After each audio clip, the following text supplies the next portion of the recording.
शरणागत जो होता है उसमें ये चार बातें बहुत जोर से जागृत होती है। सबसे पहली बात, निरंतर भगवान का स्मरण छूट नहीं सकता।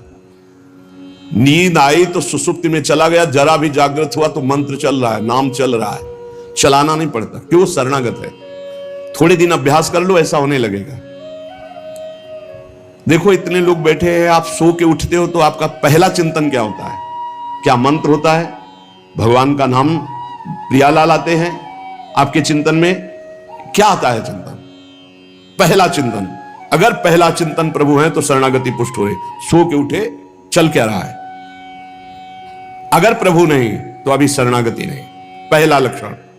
हमें लगता है कि आप लोग अनमोकिए होंगे, आप लोग शरणागत हैं कि आप जब सो के उठे तो आपका मंत्र चल रहा है, नाम चल रहा है, चतुरासी जी का कोई पद चल रहा है, या फिर ये चिंतन चल रहा है, राधा राधा राधा, चलो जल्दी स्नान करके फिर सत्संग में चलना है। फिर ये भागवतिक चिंतन, हमें लगता है कि ये दूसरी कोटि का चिंतन होगा, चलो स्नान करते हैं फिर। ऐसा पहला चिंतन होगा श्री जी का।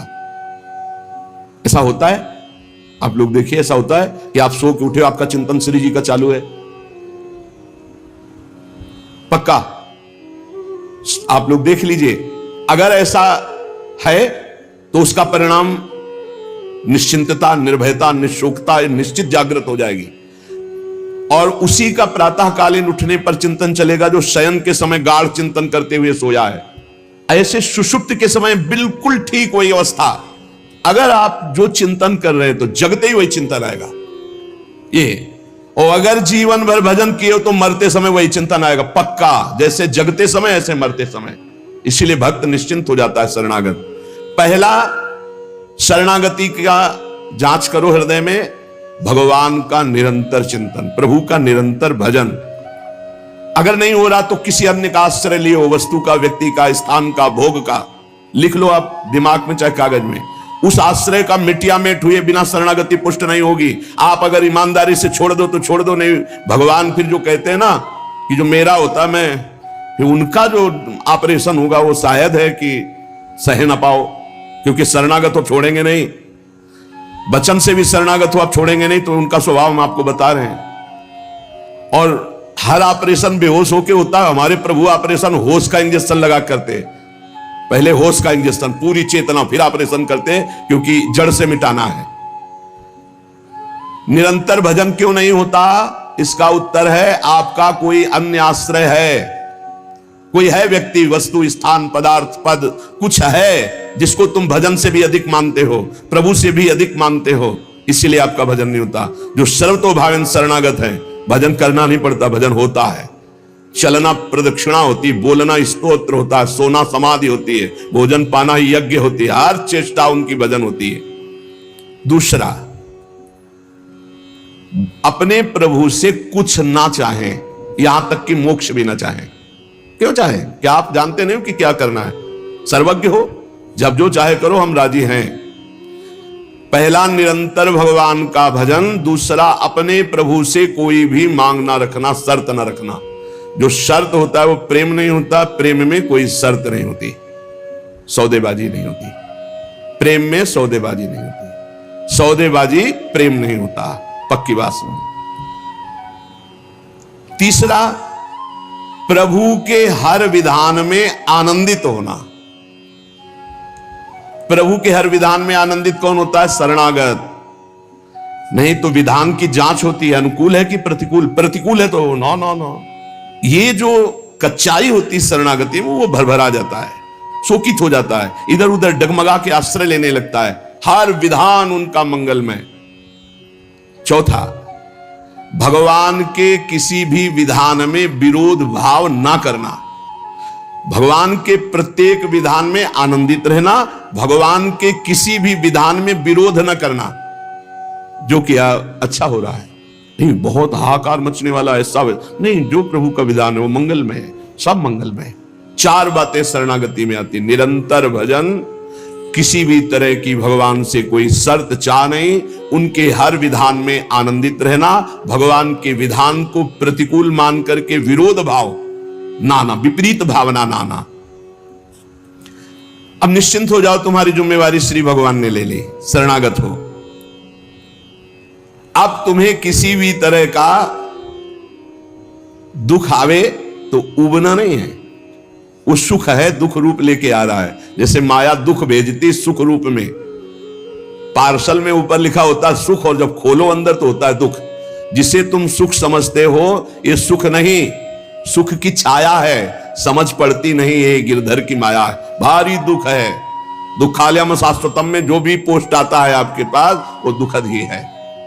माया भेजती है सामने वस्तु व्यक्ति स्थान, उसके परिणाम में अशांति, दुख और आपके भजन की हानि पक्का। ये देख लीजिए,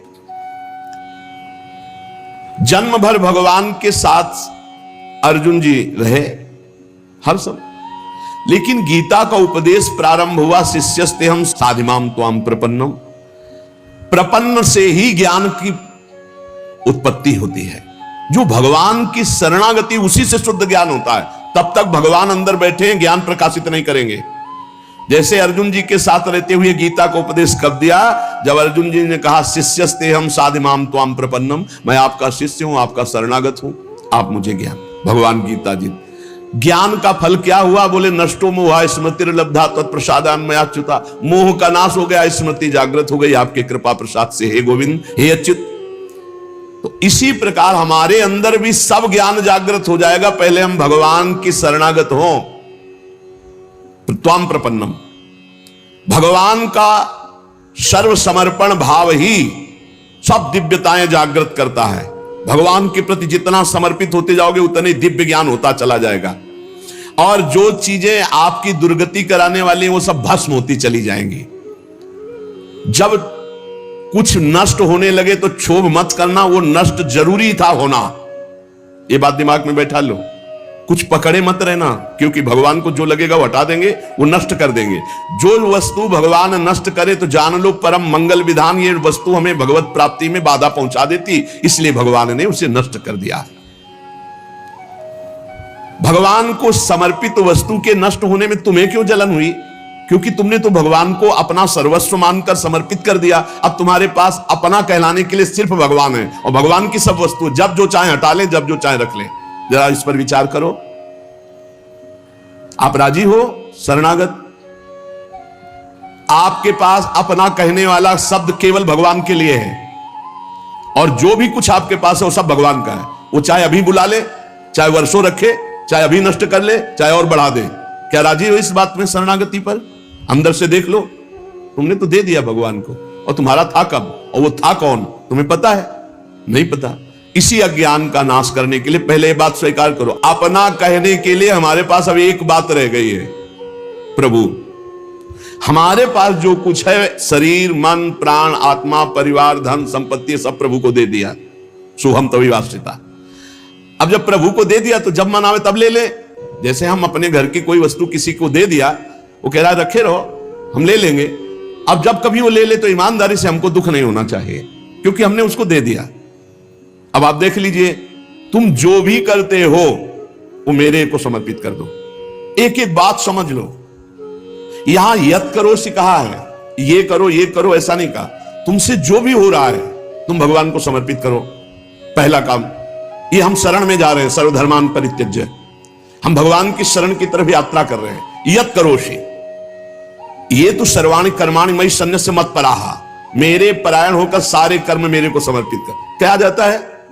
तुम जो कर रहे हो, ऑफिस जा रहे हो, नौकरी कर रहे हो, किसानी कर रहे हो, व्यापार कर रहे हो, 8-10 घंटे जो कर रहे हो उसमें बीच बीच में भगवत स्मरण करो, और पूरे 8 घंटे भगवान को समर्पित कर दो। कितना बढ़िया साधना बन रही। और जब भगवान को समर्पित करने की बात रहेगी तो स्मृति रहेगी भगवान की। यत करोषि, तुम सारे के सारे कार्य मेरे को समर्पित कर दो। यत माने जो कर रहे हो। तो क्या उसमें पापाचरण भी होता है क्या? तो क्या भगवान के लक्ष्य रखने वाले उपासक में पाप वासना वाली बातें रहती क्या? इसका मतलब सत्संग सुना नहीं, इसका मतलब सतमार्ग में भी तुम्हारा प्रवेश नहीं हुआ। नहीं तो ये प्रश्न ही नहीं उठता कि भगवत मार्ग में चलने वाले का कदम कुमार्ग में चला जाएगा। भूल न दे ही कुमार्ग पाऊं। छोटी मोटी अगर कभी कोई त्रुटि गलती हुई तो पश्चाताप की अग्नि में भस्म हो जाता है। वो भगवान को समर्पित गंदे आचरण नहीं करता, वो प्रार्थना करता है, प्रभु ये त्रुटि हो गई हमसे, हे नाथ इसको संभाल दो, मेरे बस की बात नहीं। वो भी इस तरह से प्रार्थना पूर्वक समर्पित है। यत करोषि और यदर्शनासि, जो भी तुम्हारी जिह्वा में, रसेंद्री में जाए, पानी जाए, भोजन जाए, बिना भगवान को अर्पित किए नहीं जाना चाहिए।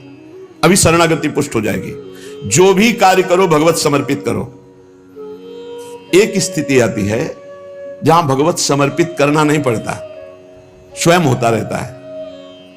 वो होता है तन, मन, वाणी और अहम, इनका समर्पण जिनका हो चुका है पूर्ण रूप से। अब उनका नहीं होता कृष्णार्पणमस्तु, ये तो प्रारंभिक, पर ये जब तक स्थिति नहीं है तब तक प्रारंभिक दशा में ही हो। हर समय भगवदाकार स्थिति, कौन किसको समर्पण करे, ये स्थिति जब तक नहीं तब तक सिद्ध बनने की कोशिश न करे। आचरण जैसा आज्ञा हो रही शास्त्र की वैसे चले तो स्थिति आ जाएगी। यदश्नाशी, बिना भगवान को अर्पित किए कुछ नहीं खाना। भगवान आदेश करें जो पा रहे हो वो मेरे को अर्पित करो पहले। यदि शुद्ध शरणागति प्राप्त करना है तो जो कर्म कर रहे हो पहले, ये तो सर्वाणि कर्माणि भगवान कह रहे हैं, यत् करोषि, जो कर रहे हो मेरे को अर्पित करो। जो खा रहे हो वो मेरे को अर्पित करो। कुछ भी ऐसा खाओ मती जो भगवान को अर्पित नहीं कर सकते, ऐसा करो मती जो भगवान को अर्पित नहीं कर सकते। यज्जुहोषि, अब जो भी तुम भागवतिक आचरण करते हो, हवन यज्ञ आदि, तो बोले हम तो हवन नहीं करते, हम तो यज्ञ नहीं करते। यज्ञानाम जप यज्ञोस्मि, यज्ञों में सबसे बड़ी यज्ञ है जप यज्ञ। तो आप जो ये जप यज्ञ कर रहे हैं ये भगवान को अर्पित करो। भगवान कह रहे हैं ददाशी, जो तुम दान देते हो, दूसरों की सेवा करते हो, उसके भोक्ता मत बनो, कर्ता मत बनो। कर्ता कैसे नहीं बनोगे? हमारी वस्तु है, हम दान देते हैं, नहीं नहीं, प्रभु की वस्तु है। त्वदीयम वस्तु गोविंदम तुभ्यमेव समर्पये, आपकी दी हुई वस्तु आप इस रूप में आए, आपको दे दिया। ये भगवत शरणागति पुष्ट होने का उपाय भगवान करें। यह तपस्या से, जो तुम साधना कर रहे हो, जो तुम तपस्या कर रहे हो, वो सब मेरे को अर्पित कर दो। अर्थात तुम्हारी पूरे जीवन की, पूरे दिन की जितनी चेष्टाएं सब भगवत अर्पित होनी चाहिए। इससे तुम्हारी शरणागति पुष्ट हो जाएगी। यद करोषि यदस्नासि यज्जुहोषि ददासि यद तपस्यसि कौन्तेय तत्कुरुष्व मदर्पणम, मेरे को अर्पित कर दो। अब ध्यान रखना, अब अपनी कमी की चिंता नहीं करनी, क्योंकि हमने भगवान को सब कुछ अर्पित कर, और कमी रहेगी नहीं। कमी रहती है अहंकार के कारण, भगवत विमुक्ता के कारण। फिर भी आपको संतुष्ट करने के लिए कह रहे हैं कि जैसे हम अपना मकान किसी को दे देते हैं तो मकान में जाले लगे हैं या टूटा है या कुछ भी बिगड़ा है, अब ये सारी जिम्मेवारी जिसने मकान खरीद लिया, ले लिया, उसकी होती है। वो मरम्मत करवाएगा, वो सफाई करवाएगा। ऐसे ही हम अपने तन को, अपने मन को, अपने प्राणों को, अपने जीवन को जीवननाथ प्रिया प्रीतम के चरणों में समर्पित कर दिया। अब हमको बेपरवाह रहना है इस विषय से। अब हमारा क्या होगा हमको ये चिंता नहीं करनी। अगर चिंता है तो शरणागति नहीं हुई। अगर ये चिंता है कि मेरा क्या होगा तो शरणागति नहीं हुई। सोचो, संसार में कोई तुम्हें प्यार नहीं करता, मान लो बात। जो प्रिया जो प्यार करके अपने महल में रखे, सुविधाओं के द्वारा तुम्हारा भरण पोषण कर रहे, तुम उनके प्रति रोना नहीं आता? उनके प्रति तुम्हें ये गुस्सा आता है कि ये प्रतिकूलता क्यों दे दी, हमारी ये अनुकूलता की बात थी, अनुकूलता क्यों नहीं दी? अरे जिनसे तुम अनुकूलता की आशा करते थे वो तो तुम्हें देखना नहीं चाहते, अंतर की बात तुम्हें बता रहे। और जिनको तुम कभी माने नहीं, जिनके लिए कभी कुछ किया नहीं, वो तुम्हें अहेतुकी प्यार से लबालब डुबो रहे, फिर भी तुम्हारे अंदर गुस्सा आता है प्रभु के प्रति। तुम हो कौन? अरे तुम भगवद अंश हो, भगवान के द्वारा शरीर दिया गया, भगवान के द्वारा सारी व्यवस्था दी गई, तुम्हारा अस्तित्व ही श्री भगवान है। समर्पित हो जाओ तो फिर चिंता भी खत्म हो जाएगी, सब कुछ उनकी कृपा से हो जाएगा। तुम चिंता मत करो, चिंतन करो। भगवान हमें मोक्ष दे दे, भगवान हमें स्वर्ग दे दे, भगवान हमें अनुकूलता दे दे, भगवान हमें अमुक वस्तु दे दे, ऐसा सोचने वाला समर्पण नहीं हुआ, अभी शरणागत नहीं हुआ। सर्व समर्पण में ये सोच ही नहीं रह जाती। जब तक अहंकार है तब तक समर्पण का नाटक है, समर्पण नहीं।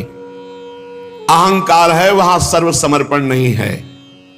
इसीलिए ये सब प्रश्न और सब चिंताएं, शोक, इनकी गुंजाइश नहीं। शरणागत के पास कोई भी किसी भी तरह की चिंता और संशय वृत्ति नहीं रहती।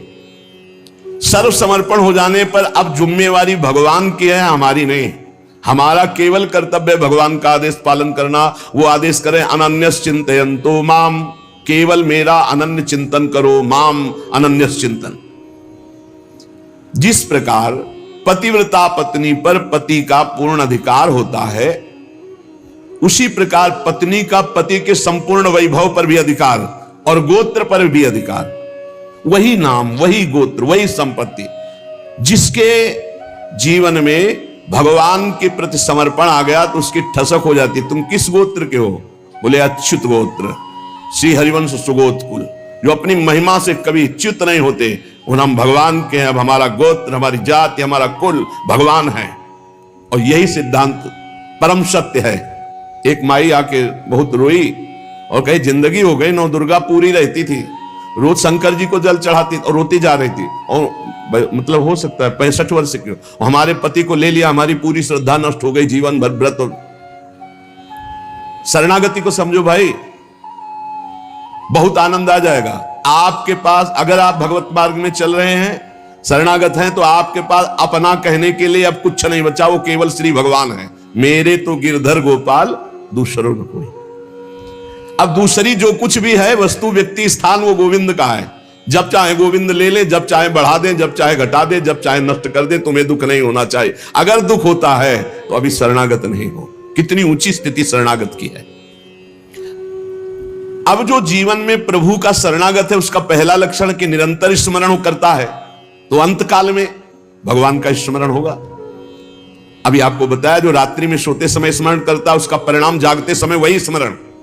जो जीवन भर स्मरण करता है, तो अंतिम समय भगवत स्मरण होता है। और भगवान का वचन है, अंत काले च मामेव स्मरन मुक्त्वा कलेवरम यह प्रयात समद्भावम याति नास्त्यत्र संशयः। जो जीवन भर भजन करता है, उसका अंतिम समय भजन भगवान करवाते हैं, क्योंकि बड़ी दुखद स्थिति होती है। उस समय जब भगवत स्मरण करते हुए शरीर त्यागता है, तो सीधे भगवान को प्राप्त हो जाता है। आपको कल चर्चा के प्रारंभ में बताया था, गीता वाटिका में अग्निकांड हुआ था। बड़ा भयावना था, इतना भयावना था कि सब अर्धरात्रि में सो रहे, और 20 फूस की झोपड़ी बनी हुई थी।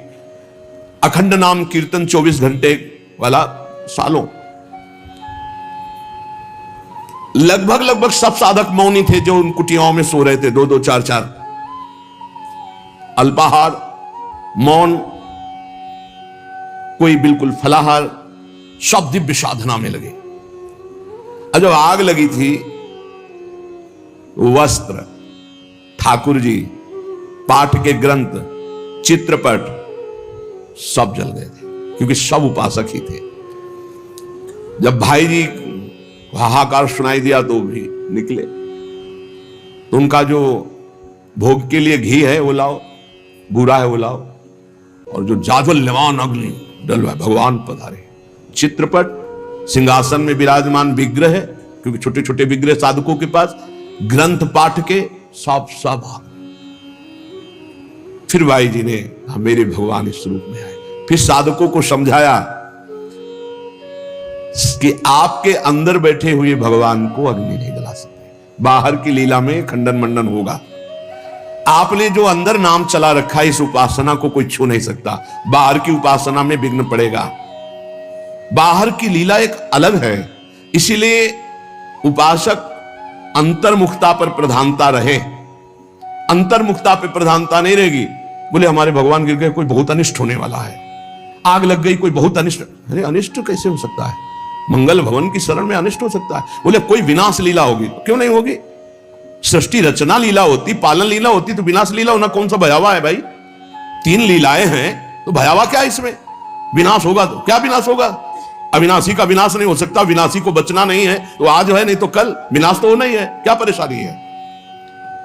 जब सब में भगवान को देखने की भावना ऐसी जागृत हो जाए कि भयावह स्थिति में भी आपको भगवान दिखाई दे, तो जानो बहुत जन्मों की साधना सिद्ध हो गई।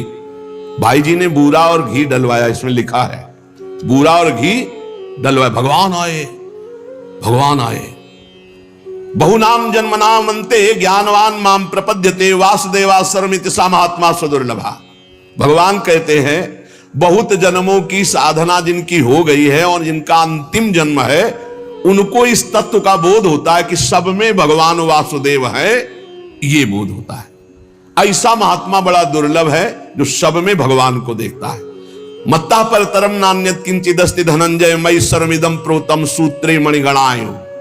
भगवान कहते हैं जैसे सूत की माला में सूत की मणियां, तो मणियां और माला सब कुछ सूत ही है, ऐसे ही भगवान में ये जगत भगवान में है।